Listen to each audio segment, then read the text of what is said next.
السلام عليكم متابعيني الاعزاء، والنهارده جينا لكم باسلوب جديد وخرافي. النهارده هنضحك على قد فلوسنا، كل واحد فينا هيضحك على قد فلوسه.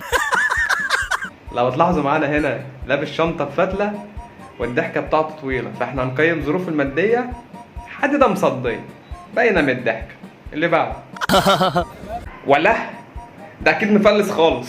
اللي بعده يا خلبوصه شكلك معاكي فلوس قد كده. هي الضحكه باينه باينه باينه. عيدها تاني كده. اضحكي على قد فلوسي. وانت اضحك على قد فلوسي. او او تطلع بكام دي؟ سبت لكم التعليقات. طلبنا منك تصرخي على قد مشاكلك. عارف انزل يلا يا جلين، انزل بجلدك انزل بجلدك. قلت لك بلاش البنات تصرخ. وانت لا، ما عنديش مشاكل. في واحد ما عندوش مشاكل هنا، ده هيحسدوك في الكومنتات. لا، ما عندكش مشاكل. لسه حبيبي قلبي الخوازيق جايه. لسه بدري يا بابا. ربنا يكرمه، ربنا يكرمه يا رب يا رب. وانت تعال اضحك على قد فلوسك.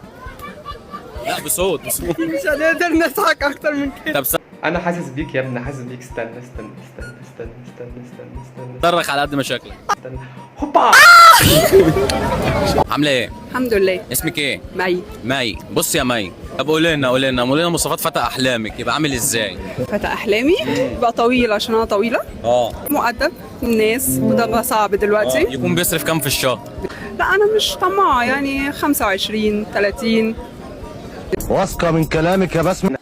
بص يا استاذه مي، مبدئيا كده طلبك مرفوض في المتابعين اللي عندي عايزين واحده بنت حلال تصونهم في البيت وتمشي حالها، ويومها يمشي واليوم اللي بعده يمشي ويكملوا حياتهم على كده. انما انت عايزه واحد يصرف 25,000 جنيه في الشهر، وكل صيف يوديك الساحل يصرف له سكه 60,000 جنيه في الشهر، فده حرام.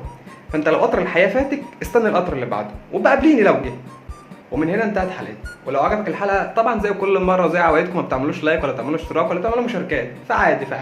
يلا سلام تصبحوا على خير. نلقاكم في حلقه قادمه باذن الله. سلام.